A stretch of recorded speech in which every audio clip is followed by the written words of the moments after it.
Okay, I'll just show you how to pair a mobile to the Bluetooth audio system in this 2015 Land Rover Discovery. So first of all, we have to make sure that Bluetooth is on like so, and then we're watching out at the bottom. Over to the audio system, we'll click on phone. It's showing a phone that could be connected if it was here, but it's not.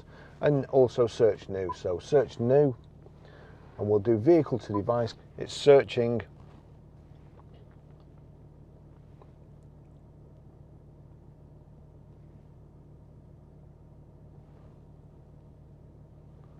As I say, the reason it'll be struggling is because I've just deleted it.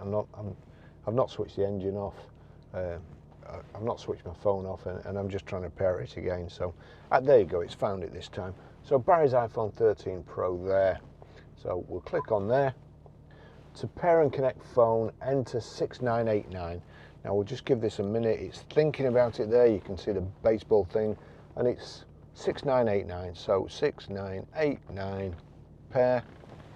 Allow contacts and favourites to sync, allow, and doing it from vehicle to device, it saves you having to input a code and then input it into there. It just saves a step really. Land Rover connected, that's it connected, yeah.